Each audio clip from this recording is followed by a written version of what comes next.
بھائی یہ بتائیے کہ حضرت معاویہ رضی اللہ تعالیٰ عنہ نے حضرت علی کی بیعت کیوں نہیں کی تھی؟ یہ تو آپ پمفلٹ پڑھ لیں تو آپ کو پتہ چل جائے گا کیوں نہیں کیا. بظاہر جو وجوہات ہیں وہ آپ کو بتا دیتے ہیں. باقی آپ کو پتہ ہے کہ جو پالیٹکس ہوتی ہے نا اس میں ظاہری وجوہات کچھ اور ہوتی ہیں، چھپی بھی کچھ اور ہوتی ہیں. ظاہری وجوہات یہ تھیں کہ وہ حضرت عثمان غنی رضی اللہ تعالیٰ عنہ کا قصاص طلب کرتے تھے. اس میں کوئی حرج نہیں ہے، قصاص طلب کرنے سے ہمیں کوئی اختلاف نہیں ہے.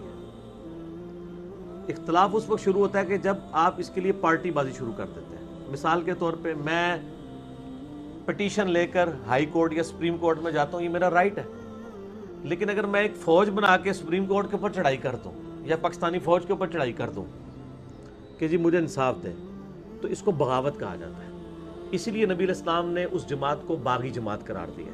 صحیح بخاری میں انٹرنیشنل نمبر کے مطابق 2812 نمبر حدیث ہے اور مسلم میں بھی موجود ہے. افسور اے عمار، سمیہ کے بیٹے، تجھے ایک باغی جماعت قتل کرے گی. تو انہیں اللہ کی طرف اور جنت کی طرف بلائے گا، وہ جماعت تجھے دوزخ کی طرف بلائے گی. یعنی حضرت علی کی جماعت کو جنت کی طرف بلانے والی جماعت اور اللہ کی جماعت کا، اور مخالفین کو دوزخ کی طرف بلانے والی جماعت. تو اتنے سخت الفاظ اس لیے ہے، یعنی یہ پولیٹیکل ٹرم میں بغاوت ہے، یعنی ریلیجن سے بغاوت نہیں ہے، پولیٹیکل ٹرم میں بغاوت. تو وہ قصاص عثمان کا جو طریقہ انہوں نے اڈاپٹ کیا وہ غلط ہے.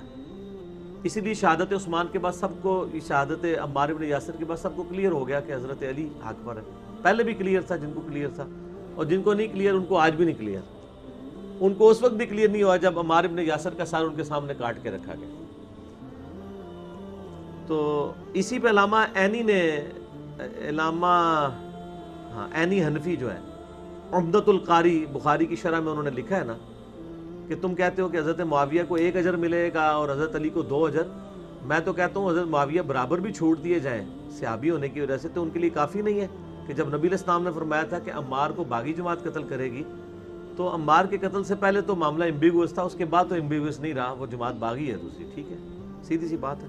بال اس کے اوپر میرے آپ جنگ جمل صفین نہروان لکھیں، میرے یوٹیوب پہ بے شمار کلپ آئیں گے. جو شروع میں نے 2 لیکچر بتایا نا، 101 مسئلہ اور 162A، ان میں میں نے چیزیں ڈیٹیل سے ڈسکس کی ہیں.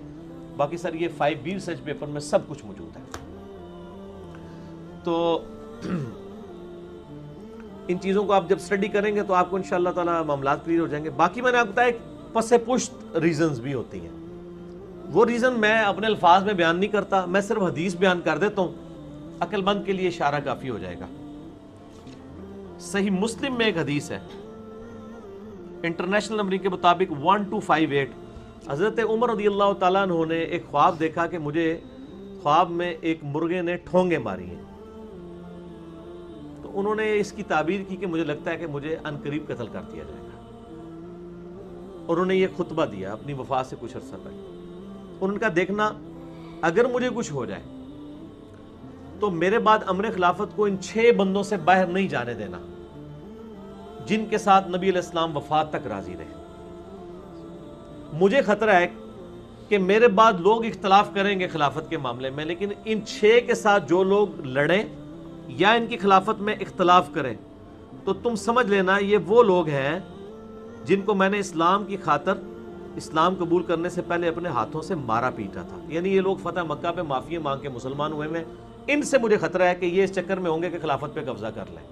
طلقاء جنہیں کہا جاتا ہے، جو ساری آل امیہ طلقاء ہی تھی نا، چاہے حضرت ابو سفیان ہو یا حضرت معاویہ ہو یا باقی اصحاب ہو رضی اللہ عنہم اجمعین.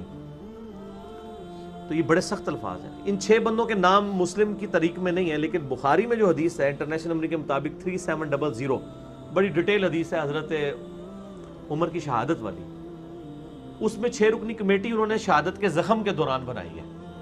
فرمایا علی، عثمان، طلحہ، زبیر، سعد بن ابی وقاص، عبد الرحمن بن عوف، اور کہا عبداللہ بن عمر میرے بیٹے کو مشورے میں شامل کرنا لیکن اس کو خلیفہ نہ چننا. ان 6 میں سے کسی کو چننا جن سے نبی صلی اللہ علیہ وآلہ وسلم وفات تک راضی رہے. اس کا مطلب کچھ ایسے بھی ہیں جن سے ناراض رہے. وہ مسند ابی یعلا میں صحیح سند کے ساتھ روایت ہے، میں نے اس میں ڈالی ہے کہ نبی علیہ السلام نے اپنی وفات سے پہلے خواب دیکھا کہ میں نے آل مروان بنو امیہ کے بندروں کو اپنے ممبروں پر دیکھا ہے. ابو ہریرہ کہتے ہیں پھر نبی علیہ السلام اپنی وفات تک کبھی مسکرائے نہیں ہیں جب آپ نے یہ خواب دیکھا. تو یہ بندر سارے دیکھ لیے تھے آپ نے جو ممبروں پہ چڑھنے والے تھے، عبد الملک بن مروان اور ان کی پوری آگے اولاد اور یہ سارے باقی. اور مسلم میں ایک حدیث ہے کہ میری امت کا یہ قبیلہ میری امت کو تباہ و برباد کر دے گا، یعنی آل امیہ، کاش میری امت ان سے الگ ہے۔ اچھا، اسی طریقے سے بخاری میں جو حدیث ہے 4108 کہ جب حضرت معاویہ تحکیم کے مسئلے کے بعد مدینہ شریف آئے، انہوں نے خطبہ دیا، حضرت حفصہ نے کہا کہ جا میرے بھائی وہ خطبہ سن، تو اس میں نہیں بیٹھے گا تو تیری غیر موجودگی کو کچھ یعنی اس کا نیگیٹو امپیکٹ پڑے گا۔ تو وہاں پہ حضرت معاویہ نے خطبہ دیتے ہوئے کہا کہ دیکھو تم میں سے جو خلافت کا خواہش مند ہے وہ اپنا سر اٹھائے، میں اس کے باپ سے زیادہ خلافت کا حقدار ہوں۔ تو حضرت عبداللہ بن عمر کو وہ تابعی بعد میں کہتا ہے کہ آپ نے معاویہ کو وہیں جواب کیوں نہیں دیا جب انہوں نے یہ بات کی تھی؟ مراد یہ کہ وہ ان کو ہی ٹانٹ کروا رہے تھے۔ تو عبداللہ بن عمر کا باپ کون تھا؟ حضرت عمر۔ تو حضرت عبداللہ بن عمر نے کہا کہ میں نے ارادہ کیا میں اسے جواب دوں کہ تیرے سے زیادہ خلافت کا حقدار وہ ہے جس نے تم باپ بیٹا کو دونوں کو اس وقت مارا تھا جب تم لوگ کافر تھے، یعنی تمہارے خلاف قتال کیا ہوا ہے۔ وہی بات جو حضرت عمر نے کی ہے کہ وہ لوگ مخالفت کریں گے جن کو میں نے اسلام کی خاطر مارا ہے۔ تو عبداللہ بن عمر کے اس کامنٹس کے اوپر وہ تابعی کہتا ہے کہ عبداللہ بن عمر نے کہا میں فتنے کے ڈر کی وجہ سے، خون ریزی کی وجہ سے خاموش ہو گیا، اور وہ تابعی کہتا ہے شکر ہے عبداللہ بن عمر نہیں بولے اور اپنی عزت بھی بچا لی اور خون ریزی سے بھی بچ گئے۔ یعنی وہاں پہ فریڈم آف ایکسپریشن ختم ہی ہو گیا تھا ملوکیت میں، عبداللہ بن عمر کے لیے بھی مشکل ہو جاتا۔ یہاں سے آپ کو تھوڑی سی ایک وہ جو ایک خواہش ہوتی ہے نا کہ میں عمر سے زیادہ خلافت کا حقدار ہوں، تو وہ آپ کو کلیئر ہو گئی۔ تو یعنی وہ پولیٹیکل بظاہر ریزن کچھ اور ہوتی ہیں، پیچھے اور معاملات چل رہے ہیں۔ خلفائے ثلاثہ کی توثیق مولا علی علیہ السلام کی طرف سے مولا ابو بکر، مولا عمر، مولا عثمان رضی اللہ عنہم اجمعین وعلیہم السلام کی توثیق ایک خطبے کے اندر۔ حجت الاسلام مفتی جعفر حسین کے اردو ترجمہ، پیج نمبر 643، مکتوب نمبر 6۔ یہ خط ہے جو معاویہ بن ابی سفیان رضی اللہ تعالیٰ عنہ کے نام مولا علی نے لکھا جب انہوں نے بغاوت کی۔ تو یہ خط جو لکھا، یہ ورڈ بائی ورڈ میں خط پڑھنے لگا ہوں، مولا علی کا خط معاویہ بن ابی سفیان کے نام۔ وہ کہتے ہیں جن لوگوں نے ابو بکر، عمر اور عثمان کی بیعت کی تھی انہوں نے میرے ہاتھ پر اسی اصول کے مطابق بیعت کی ہے جس اصول پر وہ ان تین خلفاء کی بیعت کر چکے تھے۔ مولا علی اپنی خلافت کی دلیل کس کو بنا رہے ہیں؟ ان اصحاب کو کہ جنہوں نے ابو بکر، عمر اور عثمان کو خلیفہ چنا۔ اس کا مطلب ہے کہ ان کی خلافت بھی پھر ٹھیک تھی۔ مولا علی کہہ رہے ہیں میری خلافت کو جسٹیفائی کر رہی ہیں یہ چیزیں کہ انہی لوگوں نے مجھے خلیفہ چنا ہے جنہوں نے ابو بکر، عمر، عثمان کو چنا تھا۔ ٹھیک ہے جی۔ اب وہ جو ہے وہ سنیوں کے اندر جو ناسبی گھسے ہوئے ہیں وہ کہتے ہیں نہیں یہ تو وہ تھے باغی تھے جو حضرت عثمان کو قتل کرنے آئے تھے، وہ صحابہ کرام تھے، باغی نہیں تھے، وہ بیچ میں کچھ لوگ گھسے لیکن وہ بھی یہودی نہیں مسلمان ہی تھے، ان کو تعویل کی غلطی لگی۔ یہ عبداللہ بن سبا والا جو ڈھونگ رچایا ہوا ہے نا، عبداللہ بن سبا بعد میں آیا، اسے مولا علی نے خود قتل کروایا۔ مسئلہ نمبر 157 میں نے ان کے پوری اس ڈاکٹرائن کا چٹا بٹا کھول دیا بخاری اور مسلم کی روشنی میں۔ چند بدماشوں کو بچانے کے لیے ان لوگوں نے یہ ایک جو ہے ڈاکٹرائن گھڑی کہ جی عبداللہ بن سبا کوئی تھا، 40,000 صحابہ کی اس نے مت مار دی، نعوذ باللہ، ایک کلے نے۔ تو پھر کی تربیت تو 40,000 بندے دی، عقل مت لو، صحابہ کرام کی توہین کرتے ہو یہ بات کر کے کہ ایک عبداللہ بن سبا نے سب کی مت مار دی، نعوذ باللہ من ذالک، حیا کرو۔ تو مولا علی کہہ رہے ہیں معاویہ سے کہ ابو بکر، عمر اور عثمان کی بیعت جن اصحاب نے کی تھی نا انہی اصولوں پر، تو حضرت علی جس اصول پر خلیفہ بنے وہ تو ٹھیک، اور اسی اصول پہ مولا علی کہہ رہے ہیں ابو بکر، عمر، عثمان بھی خلیفہ بنے تو وہ بھی ٹھیک۔ ٹھیک ہے نا جی، سمپل میتھمیٹکس ہے، کسی ذاکر کے سرٹیفکیٹ کی ضرورت نہیں ہے۔ اور جہاں جتنے بھی 100 کے قریب لوگ بیٹھے ہیں، اس آواز کو لوگوں تک پہنچائیں، اس حق آواز کو لوگوں تک پہنچائیں کہ کتابوں کے اندر یہ بات کیا لکھی ہے۔ جن لوگوں نے ابو بکر، عمر، عثمان کی بیعت کی تھی انہوں نے میرے ہاتھ پر اسی اصول کے مطابق بیعت کی جس اصول پر ان کی بیعت کر چکے تھے، اور اس کی بنا پر جو حاضر ہے اسے پھر نظر ثانی کا حق بھی نہیں ہے کہ جی اسی تے ہے نہیں سا انہوں کو خلیفہ چن لیا۔ انہوں نے کہا تہاڈی کے اوقات ہے؟ جب اصحاب بدر، اصحاب شجرہ نے مولا علی کو خلیفہ چن لیا، تم لوگوں کی فتح مکہ پہ معافی مانگنے والے لوگوں کی کیا اوقات ہے ان کے مقابلے پہ؟ ہمارے مقابلے پہ نہیں، ان کے مقابلے پہ کوئی نظر ثانی کا حق نہیں، اور جو پر وقت موجود نہ ہو اسے رد کرنے کا اختیار بھی نہیں۔ اور شورا کا حق صرف مہاجرین اور انصار کو ہے، وہ اگر کسی پر ایکا کر لیں اور اسے خلیفہ سمجھ لیں تو اس میں اللہ کی رضا اور خوشنودی سمجھی جائے گی۔ یہ سیم خطبہ صحیح بخاری مسلم میں مولا علی کا بھی ہے مولا عمر کا جو 6 رکنی کمیٹی تھی، مولا علی کو، عثمان کو، طلحہ، زبیر، عبد الرحمن بن عوف اور سعد بن ابی وقاص کی کمیٹی بنائی. وہ انشاءاللہ میں اگلی دفعہ بتاؤں گا کہ یہ لوگ کس طریقے سے ان لوگوں کے خلاف پھر کھڑے ہوئے. تو کہتے ہیں کہ اللہ کی رضا بھی اس میں ہے. اب جو کوئی اس کی شخصیت پر اعتراض یا نیا نظریہ اختیار کرتا ہوا الگ ہو جائے، یعنی وہ شخصیت جس کو اصحاب رسول نے چنا ہے صلی اللہ علیہ وآلہ وسلم، وہ اس سے الگ ہو جائے تو اسے وہ سب اسی طرف واپس لائیں گے بائی فورس جدھر سے وہ منحرف ہوا ہے، اور اگر انکار کرے گا تو اس سے لڑیں گے، کیونکہ ایسا شخص مومنین کے طریقے سے ہٹ کر دوسری راہ پر ہو لیا ہے، اور جدھر وہ پھر گیا ہے اللہ تعالیٰ بھی اسے ادھر ہی پھیر دے گا. اگر بندے دا پتر نہ بنیا تو اللہ تعالیٰ پھر اسی گمراہی چوں سٹ دے گا. تو بائی فورس معاویہ ہم تجھے رائے راست کے اوپر لے کر آئیں گے، مجھے خلیفہ چنا ہے اصحاب بدر، اصحاب شجرہ نے. اب یہ دیکھیں کتنے کلیئر کٹ. اور یہ جو اشارہ کیا یہ سورۃ الحجرات کی آیت نمبر 9 ہے کہ جب کوئی مسلمان گروہ باغی ہو جائے نہ حق اس کے خلاف قتال کرو یہاں تک کہ وہ توبہ پر آمادہ ہو. تو اسی کی بنا پہ یہ قتال کیا گیا، جنگ صفین ہوئی. تو وہ کہتے ہیں ہم بائی فورس تجھے لے کے آئیں گے، اگر پھر بھی نہ آیا تو پھر ادھر ہی چلا جا جدھر اللہ نے تجھے پھینکا. اللہ اکبر. اے معاویہ میری جان کی قسم اگر تم اپنی نفسانی خواہشوں سے دور ہو کر عقل سے دیکھو گے تو سب لوگوں سے زیادہ مجھے ہی عثمان کے خون سے بری پاؤ گے، مگر یہ کہ تم بہتان باندھ کر کھلی ہوئی چیزوں پر پردہ ڈالنا چاہتے ہو. والسلام. چلو مسلمان مانا معاویہ کو. میں اہل تشیع کو بھی کہتا ہوں وہ کمزور درجے کا مسلمان تھے لیکن ہے مسلمان تھے، منافق نہیں تھے. ان کا معاملہ اللہ کے سپرد. السلام بھی اس میں کیا، والسلام لکھ کے خط کو مکمل کیا اور کہا یہ جو عثمان کے قتل کا جو بہانہ بنایا ہے مجھے خوب پتا ہے، سانون پتا ہے کہ کیا ہوا ہے. ٹھیک ہے، میں بخاری مسلم تو کھول دیتا ہے کہ کیا ہوا ہے، اصل مقصد کیسی. تو وہ انشاءاللہ میں اگلی دفعہ بتاؤں گا کہ ان لوگوں کی کیا ورڈک ہوا کرتی تھی. اور مولا عمر نے پہلے ہی بتا دیا تھا. صحیح مسلم میں 1258 نمبر حدیث ہے، یہ اب میں اس کی اگلے ورژن میں ڈال رہا ہوں 72 حدیث والے میں، اور کافی ساری حدیثیں میں نے ڈالی. 1258 صحیح مسلم دارالسلام کی نمبرنگ کہ سیدنا عمر کہتے ہیں میں نے خواب دیکھا ہے. اچھا ایک حدیث وہ ہے جو ان کے زخم لگنے کی ہے، وہ بخاری میں 3700 ہے، 3700. اس میں تو ہے ان کو زخم لگ گیا، موت کا وقت قریب آیا، انہوں نے 6 رکنی کمیٹی بنائی.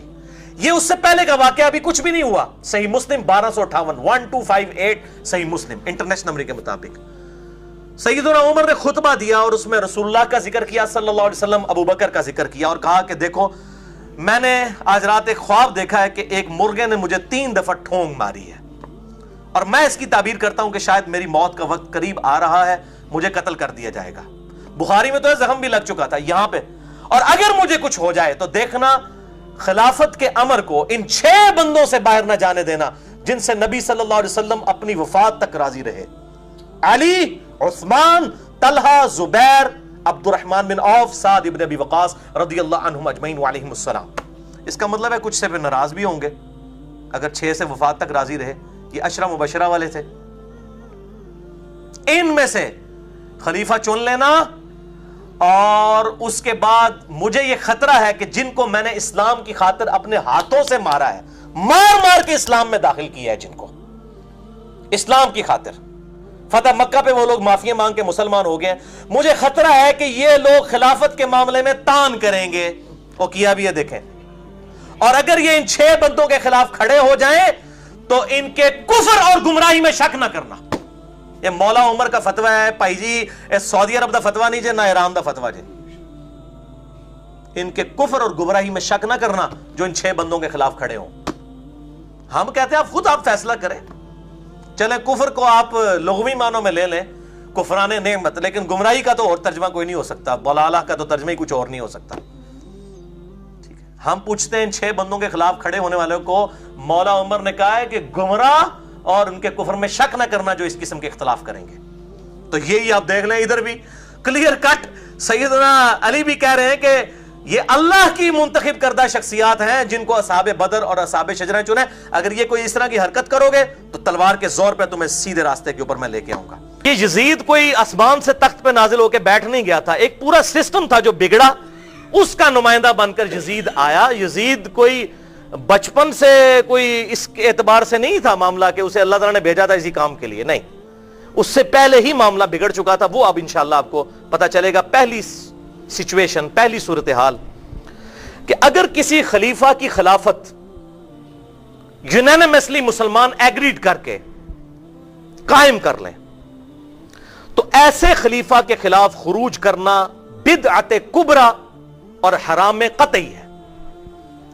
قرآن حکیم کی روشنی میں بھی اور بخاری اور مسلم کی درجنوں احادیث اس کو سپورٹ کرتی ہیں، اور صحیح مسلم میں پورا چیپٹر ہے کتاب الامارہ، امارہ یعنی امارت کا بیان، حکمرانوں کے ساتھ کیسا سلوک کرنا ہے. اگر کوئی خلیفہ راشد ہے، صحیح خلافت اس کی مسلمانوں کے مشورے سے تلوار کے زور پر دھونس کے ساتھ قائم نہیں ہوئی تو اس کے خلاف خروج کرنا حرام مطلق اور بدعت کبرا ہے. اس سے بڑی کوئی امت میں بدعت ہی نہیں ہے. اب یہ خلافت راشدہ کی نمائندہ مثال کیا ہے؟ وہ 30 سال. سنن نبی داؤد میں 4646، جامعہ ترمذی میں 2226 اور مسند امام احمد میں 18430 نمبر حدیث جلد 4 صفحہ 273 پہ موجود ہے. ان ساری احادیث کا لب لباب یہ ہے کہ آپ صلی اللہ علیہ وسلم نے فرمایا میرے بعد خلافت علی منہاج النبوہ 30 سال تک رہے گی. کتنے سال؟ 30 سال. یہ غیبی خبر ہے. لوگ کہتے ہیں یہ حدیثیں چھپاؤ. حضور صلی اللہ علیہ وسلم کی تو نبوت کو جسٹیفائی کرتی ہیں یہ حدیثیں کہ یار آپ صلی اللہ علیہ وسلم اپنی وفات کے 30 سال بعد کے واقعات بتا رہے ہیں اور ایگزیکٹ اسی طرح پورے ہو رہے ہیں. یہ تو محدثین حضور کی غیبی خبروں میں نبوت، علامات نبوت والے چیپٹر میں حدیثیں لے کر آئے ہیں اور یہ کہتے ہیں چھپاؤ. یہ تو بتانے کے لیے تھی، چھپانے کے لیے ہوتی تو علامات نبوت میں کیوں آتی کہ دیکھو ہمارے نبی وہ ہیں جنہوں نے 30 سال 40 سال 50 سال بعد تک کے واقعات ٹائنیز ڈیٹیل تک بتا دیے. یہ نبی بتا سکتا ہے جس کے پاس اللہ کی طرف سے غیبی خبر آتی ہے. تو فرمایا 30 سال تک خلافت علی منہاج النبوہ رہے گی. حوالہ میں دے چکا. اور پھر آپ صلی اللہ علیہ وسلم نے فرمایا اس کے بعد کاٹ کھانے والی ملوکیت کا دور شروع ہو جائے گا، اور پھر اس کے بعد جابر حکمرانوں کا دور شروع ہو جائے گا، اور پھر اس کے بعد الٹیمیٹلی خلافت علی منہاج النبوہ قائم ہوگی، یعنی قرب قیامت میں امام محمد مہدی کی جو ابو داؤد میں اور مسند احمد میں احادیث موجود ہیں کہ اس وقت تک قیامت نہیں آئے گی جب تک کہ میری فاطمہ بیٹی کی اولاد میں سے میرے ہی نام پر، جس کا نام میرے نام پر، جس کی ماں کا نام میری ماں کے نام پر، جس کے باپ کا نام میرے باپ کا نام پر ہوگا، محمد بن عبداللہ مہدی نہ پیدا ہو جائے جو پوری دنیا کو انصاف سے بھر دے گا. تو یہ اللہ تعالیٰ کا وعدہ ہے هو الذی ارسل رسولہ بالہدی ودین الحق لیظہرہ علی الدین کلہ ولو کرہ الکافرون. وہی اللہ ہے جس نے اپنے محبوب صلی اللہ علیہ وسلم کو یہ الہدا اور دین حق کے ساتھ مبعوث کیا تاکہ اس دین کو سارے ادیان پر غالب کر دے، چاہے کافر اس بات کا برا مانے. یہ دین سپر سیڈ کرنا ہے. ابھی تک ایسا وقت نہیں آیا لیکن قرب قیامت میں آئے گا، اور اس کی نشانیاں اب اسلام کی نشت ثانیہ کا آغاز ہو چکا ہے. خلافت راشدہ ختم ہوئی، پھر کاٹ کھانے والی ملوکیت کا دور تقریباً ہم پر 700-800 سال تک رہا. پھر 300-400 سال تک جابر حکمران مسلط ہو گئے، یعنی کلولین پاورز. کہیں پر فرینچ آ گئے، کہیں پر یہ انگریز آ گئے اور انہوں نے آ کے قبضہ کیا، اور یہ پھر 20ویں صدی کے اندر ان کا غلبہ ٹوٹا. اور اب خلافت علی منہاج النبوہ کی باتیں دوبارہ، یہ آخری پیریڈ ہے اس امت کا جو شروع ہو چکا ہے الحمدللہ. پھر آپ صلی اللہ علیہ وسلم کے جو صحابی ہیں حضرت سفینہ، اسی حدیث میں آتا ہے کہ وہ اپنے شاگرد کو کہتے ہیں کہ گن پھر، اب میں تجھے 30 سال پورے کر کے بتاتا ہوں. ابو بکر کے 2 سال، عمر کے 10 سال، عثمان کے 12 سال اور علی کے 6 سال. یہ ہے خلافت راشدہ. اچھا، جب یہ انہوں نے حدیث بیان کی تو ان کا شاگرد کہتا ہے، چونکہ حضرت امیر معاویہ رضی اللہ تعالیٰ عنہ کا دور تھا، اس نے کہا کہ یہ حضرت امیر معاویہ کی جو پارٹی ہے بنو امیہ بنو زرقہ، یہ کہتے ہیں کہ علی علیہ السلام تو خلیفہ ہی نہیں ہے. یہاں پر امام داؤد نے لکھا علی علیہ السلام 4646. تو حضرت سفینہ حضور کے جو غلام تھے ان کو اتنا غصہ آیا، انہوں نے کہا یہ کہتے ہیں علی خلیفہ نہیں ہے، اور ترمذی میں الفاظ ہیں یہ کہتے ہیں علی خلیفہ نہیں، خلیفہ تو یہ ہے. تو انہوں نے کہا یہ اتنا بڑا جھوٹ بولتے ہیں کہ یہ جھوٹ ان کی پیٹھ سے نکلا ہے جہاں سے ہوا خارج کرتے ہیں. اتنی گندی بات انہوں نے کی ہے. حق تو یہ ہے کہ بنو امیہ کی اپنی حکومت شریر ترین بادشاہت ہے. کاٹ کھانے والی ملوکیت حضور نے فرمایا اور حضرت سفینہ نے مہر لگا دی. حضرت سفینہ نے یزید کا زمانہ نہیں پایا، اس سے بھی 15 سال پہلے فوت ہو گئے. بنو امیہ کی حکومت کو کہا شریر ترین بادشاہت، اور معاملہ بالکل کلیئر کر دیا. تو خلافت راشدہ 30 سال اور آپ صلی اللہ علیہ وسلم کی وہ حدیث ہے جس کے تحت آپ صلی اللہ علیہ وسلم نے ہمیں حکم دیا کہ خلافت راشدہ جب قائم ہوگی تو اس وقت کے خلیفہ کا ساتھ دینا ہے. وہ سنن ابی داؤد میں 4607، ترمذی میں 2676، ابن ماجہ میں 43 نمبر حدیث کہ آپ صلی اللہ علیہ وسلم نے اپنی وفات سے چند دن پہلے ایک بڑا بلیغ خطبہ دیا جس میں آپ صلی اللہ علیہ وسلم نے بالکل کنکلوڈنگ باتیں کی، اور صحابہ کہتے ہیں کہ ہر آنکھ اشک بار تھی. تو آپ صلی اللہ علیہ وسلم نے اس موقع پر ارشاد فرمایا، دیکھنا جو میرے بعد زندہ رہے گا وہ بہت اختلاف دیکھے گا. اس وقت علیکم بسنتی و سنت الخلفاء الراشدین المہدیین، تم پر میری سنت اور میرے خلفاء راشدین ہدایت یافتہ کی سنت لازمی ہے، ان کو پکڑ لینا. اور دیکھنا دین میں نئی نئی بدعتوں سے بچنا. ہر بدعت گمراہی ہے اور ہر گمراہی جو ہے وہ دوزخ میں لے جانے والی ہے. سنن نسائی میں یہ آخری الفاظ ہیں، ہر گمراہی دوزخ میں لے جانے والی ہے. تو آپ صلی اللہ علیہ وسلم نے خلفائے راشدین کے خلاف خروج کرنے والوں کو کیا کہا؟ بدعتی. سب سے بڑی بدعت خلیفہ راشد کے خلاف خروج کرنا ہے، یہ حرام ہے. تو آپ صلی اللہ علیہ وسلم نے کلیئر کر دیا. اور خلیفہ راشد کون ہیں وہ 4 بتا دیے میں نے حدیث کی روشنی میں. تو اب چاہے مخالفین ابو بکر ہوں، مخالفین عمر ہوں، مخالفین عثمان ہوں، یا مولا علی رضی اللہ تعالیٰ عنہ کے مخالفین ہوں، چونکہ یہ خلفائے راشدین تھے، ان کے خلاف کھڑا ہونا بدعت ہے، اس میں کوئی شک نہیں. آپ صلی اللہ علیہ وسلم نے خود کہا کہ بدعتوں سے بچنا، اور علیکم بسنتی و سنت الخلفاء الراشدین المہدیین، تم پر میری سنت اور میرے خلفائے راشدین کی سنت لازم ہے. تو یہ حدیث آ کر کوئی پنکچر نہیں ہو جاتی حضرت عثمان پہ، حضرت علی تک چلتی ہے. جو باغین عثمان تھے وہ سبائی پارٹی کوئی نہیں تھی، تو بالکل جھوٹ بول رہے ہیں. سبائی تو الگ سے ایک چیز تھی، وہ صحابہ اکرام علیہم رضوان میں ہی اختلاف ہو گیا تھا حضرت عثمان کے بارے میں، وہ الگ سے ایک ٹاپک ہے، میں آج اس کو ڈسکس نہیں کروں گا. بل وہ خلیفہ راشد تھے، ان کے خلاف بھی جن لوگوں نے وہ حرکت کی اور حضرت عثمان کو شہید کیا، ہم ان کو بھی غلط سمجھتے ہیں. اسی طریقے سے حضرت علی کے خلاف بھی جو لوگ کھڑے ہوئے ان کو بھی ہم ناحق سمجھتے ہیں.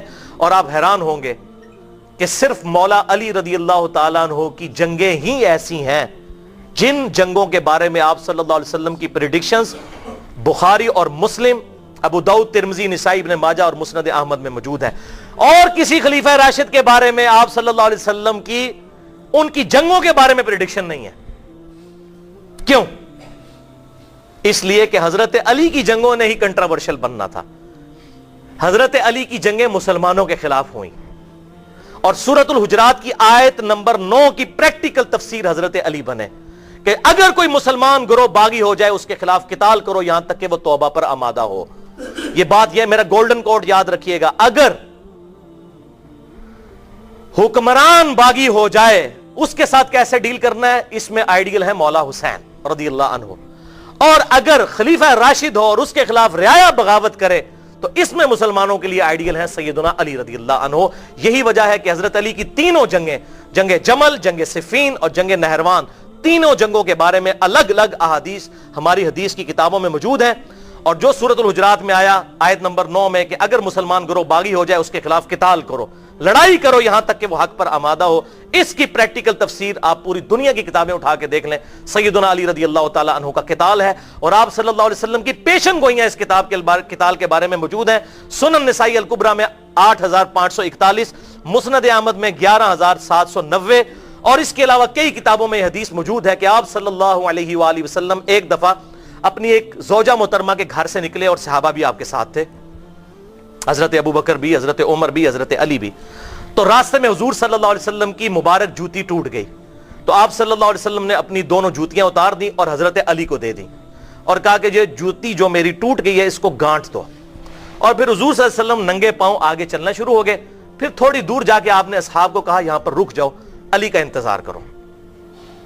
تو حضرت علی رضی اللہ تعالیٰ عنہ جوتیاں گانٹ رہے تھے. اسی دوران آپ صلی اللہ علیہ وسلم نے فرمایا کہ دیکھو اللہ نے مجھے دنیا میں مبعوث کیا ایز اے لاسٹ ریزورٹ، مجھے حق منوانے کے لیے، قرآن کی دعوت کے لیے مجھے قتال کرنا پڑا، تلوار اٹھانی پڑی کافروں کے خلاف. لیکن تم میں ایک ایسا شخص بھی ہے، ایسا خوش نصیب، جسے اس قرآن کو منوانے کے لیے مسلمانوں کے خلاف تلوار اٹھانی پڑے گی. یہ کہتے ہیں جی حضرت علی پچھتاتے تھے، اوے مولا علی کو حضور کی ایک ایک پریڈکشن کے اوپر ایمان تھا، ایک ایک جنگ پر مور لگا کر گئے تھے حضور، وہ کیوں شرماتے تھے؟ یہ سعودی عرب کی تنخواہوں پہ پلنے والے مولوی لوگوں کو یہ باتیں بتاتے پھرتے ہیں اس ملوکیت کی تنخواہوں پہ پڑھنے والے کہ حضرت علی پچھتاتے تھے. اور حضرت علی کو کیا حضور کے اوپر شک تھا؟ جس علی کو یہ پتا تھا کہ مسلم شریف کی حدیث 240 نمبر کہ علی سے محبت نہیں رکھے گا مگر مومن, علی سے بغض نہیں رکھے گا مگر منافق, جس کی محبت ایمان ہے اس کو یہ شک ہوگا کہ میری جنگیں غلط ہیں. یہ ہمیں مشہور کر دیا, پراپوگنڈا کر دو جی, اور یہ نہیں مانتے وہ نہیں مانتے. تو اسی حدیث میں چلتا ہے کہ آپ صلی اللہ علیہ وسلم فرمایا کہ تم میں ایک ایسا خوش نصیب ہے جسے مسلمانوں کے خلاف تلوار اٹھانی پڑے گی. حضرت ابو بکر نے کہا انا یا رسول اللہ, یا رسول اللہ کیا میں ہوں وہ؟ آپ نے فرمایا نہیں. حضرت عمر نے کہا یا رسول اللہ کیا وہ خوش نصیب میں ہوں؟ فرمایا لا. حالانکہ آپ صلی اللہ علیہ وسلم کی مبارک زبان سے لا کے الفاظ بہت کم نکلتے تھے, اس موقع پہ آپ نے کہا لا, بلکہ وہ خوش نصیب ہوگا جو میری جوتیاں گانٹھ رہا ہے.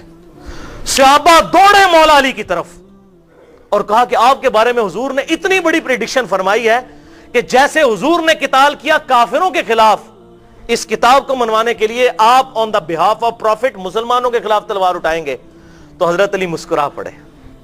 صحابہ کہتے ہیں ہم سمجھ گئے کہ حضرت علی کو بھی حضور نے یہ بات بتائی ہوئی تھی. حضرت علی کو پتا تھا کہ میں نے, اور جس کو یہ سب کچھ پتا تھا بھائی میرے اسے اپنی جگہوں میں شک ہوگا, کوئی شک نہیں تھا. حضرت علی اس امت میں ایک آخری کوشش تھے کہ ابو بکر عمر کی خلافت کو زندہ کیا جاتا. اس شخص نے اپنی گردن کٹوا دی, یہ امت دوبارہ اس پٹری پر نہیں آ سکی, لیکن انہوں نے اپنا حق ادا کر دیا الحمدللہ. تو ایک ایک جنگ کے اوپر مور, جنگ جمل پہلی جنگ ہوئی جو, اس کے بارے میں مسند امام احمد میں 24,299 نمبر حدیث ہے. شیخ البانی سلسلہ حدیث صحیحہ میں بھی لے کر آئے. کئی صحابہ سے یہ روایت ہے کہ اما عائشہ کہتی ہیں حضور صلی اللہ علیہ وسلم نے فرمایا تھا میری اس بیوی کی کیا حالت ہوگی جب حوض کے کتے بھی اس پر بھونکیں گے. اور جب عبداللہ ابن زبیر حضرت عائشہ کو حضرت علی کے خلاف لڑانے کے لیے لے نکلے جمل کے لیے, تو راستے میں ایک جگہ پڑاؤ کیا تو کتے بھونکنا شروع ہو گئے. حضرت عائشہ نے کہا یہ کون سی جگہ ہے؟ سب نے کہا یہ حوض ہے. حضرت عائشہ نے رونا شروع کر دیا, انہوں نے کہا میں آگے نہیں جاؤں گی. مجھے حضور کی وہ بات یاد آ گئی کہ آپ نے فرمایا کہ میری ایک بیوی ایسی ہوگی کہ جس پر کتے بھی بھونکیں گے اس کے عمل کی وجہ سے, مجھے واپس لے چلو. عبداللہ ابن زبیر نے کہا اماں آپ کو صلح کے لیے لے کے جا رہے ہیں. اس طرح بہلا پھسلا کر لے گئے. اور پھر انجام کیا ہوا؟ پوری زندگی حضرت عائشہ رویا کرتی تھی. المصنف ابن ابی شیبہ میں موجود ہے, صحیح بخاری میں موجود ہے کتاب الجنائز کے اندر. وہ کہتی تھیں, المصنف ابن ابی شیبہ کے الفاظ ہیں کہ میں نے حضور کے بعد بدعت کی ہے علی کے خلاف جو نکلی. حضرت عائشہ کے الفاظ ہیں. یہ نیک آدمی کی نشانی ہوتی ہے, اللہ تعالیٰ اسے توبہ کی توفیق دنیا میں دیتا ہے. مجھے میری سوکنوں کے ساتھ دفن کرنا, اور یہ الفاظ بخاری میں بھی موجود ہیں. میں نہیں چاہتی کہ ابو بکر اور عمر اور رسول اللہ کے ساتھ دفن ہو کر لوگ ان کی وجہ سے میری تعریف کریں کہ جو کچھ میں نے حضور کی وفات کے بعد کیا. پوری زندگی وہ روتی رہیں. اللہ تبارک و تعالیٰ نے انہیں توبہ کی توفیق دی. اما عائشہ دنیا سے پاک و صاف ہو کر اٹھائی گئیں. حضرت علی رضی اللہ تعالیٰ عنہ کے دل میں ان کے لیے کوئی ایسی خرابی موجود نہیں تھی, اور نہ اما عائشہ کے دل میں. آپ اندازہ کریں, صحیح مسلم میں کتاب الطہارہ چیپٹر میں انٹرنیشنل نمبر کے مطابق 639 نمبر حدیث ہے. ایک شخص نے آ کر حضرت عائشہ سے مسئلہ پوچھا, صحابہ کی استاد تھی, بتائیے کہ موزوں پر مسح کی مدت کتنی ہے, کتنا ٹائم ہے؟ تو حضرت عائشہ نے کہا علی ابن ابی طالب کے پاس جاؤ, وہ بڑے عالم ہیں, ان کا حضور کے ساتھ زیادہ وقت گزرا ہے. بیوی تو عائشہ ہے, صحیح مسلم 639. علی ابن ابی طالب کے پاس جاؤ, وہ حضور کے ساتھ زیادہ رہا کرتے تھے سفر و حضر میں, وہ تمہیں بتائیں گے کہ موزوں کی مدت کیا ہے. تو حضرت علی نے کہا ہاں, حضور صلی اللہ علیہ وسلم نے مقیم کے لیے 1 دن اور 1 رات یعنی 24 گھنٹے, اور مسافر کے لیے 3 دن اور 3 رات یعنی 72 گھنٹے تک جرابوں پر یا موزوں پر مسح کرنے کی اجازت مرحمت فرمائی ہے الحمدللہ. تو یہ میں نے آپ کو نمونہ پیش کیا. تو حضرت عائشہ پوری زندگی اس کے اوپر شرمندہ رہیں, اور حضرت طلحہ زبیر الحمدللہ وہ بھی جنتی تھے. المستدرک للحاکم میں موجود ہے پوری ڈیٹیل کے ساتھ انٹرنیشنل نمبر کے مطابق 5591 نمبر حدیث کہ حضرت طلحہ اور حضرت زبیر جنگ چھوڑ گئے. حضرت علی کو سامنے دیکھا کہ عمار ابن یاسر جو ہیں وہ سامنے جنگ میں ہیں, تو ان کا عمار کو تو باغی جماعت قتل کرے گی, بخاری اور مسلم کی حدیث ہے. جنگ چھوڑ گئے, اور مروان خبیث جس نے یہ ساری مہم کھڑی کی تھی, حضرت طلحہ کے گھٹنے میں تیر مارا. المستدرک للحاکم 5591 نمبر حدیث, جسے شیخ البانی بھی صحیح کہتے ہیں, شیخ زبیر علی زئی صاحب بھی. مروان نے خود مار دیا حضرت طلحہ کو, حالانکہ لے کے آیا تھا ساتھ حضرت علی سے لڑوانے کے لیے کہ طلحہ نے یہ جنگ چھوڑ دی تو ہم تو جنگ ہار جائیں گے, اور برے طریقے سے ہارے بھی, تو غصے میں خود مار دیا.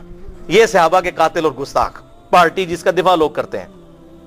پھر جنگ صفین صحیح بخاری میں انٹرنیشنل نمبر کے مطابق 2812 نمبر حدیث ہے, صحیح مسلم میں موجود ہے. آپ صلی اللہ علیہ وسلم نے حضرت عمار ابن یاسر کو دیکھا کہ مسجد نبی کی تعمیر کے دوران باقی تو ایک ایک اینٹ رکھ رہے ہیں، حضرت عمار نے دو دو اینٹیں اٹھائی ہوئی ہیں، بڑے بڑے پتھر۔ حضرت عمار یعنی اتنے جوشیلے قسم کے جوان تھے، حضور صلی اللہ علیہ وسلم کو بڑا ان پر رحم آیا۔ آپ صلی اللہ علیہ وسلم نے ان کے جسم سے مٹی جھاڑی اور کہا کہ اے سمیہ کے بیٹے، تجھ پہ وہ بڑی مصیبت آئے گی، افسوس تجھے ایک باغی جماعت قتل کرے گی۔ عمار تو ان کو تو جنت کی طرف بلا رہا ہوگا، لیکن وہ جماعت تجھے دوزخ کی طرف بلا رہی ہوگی۔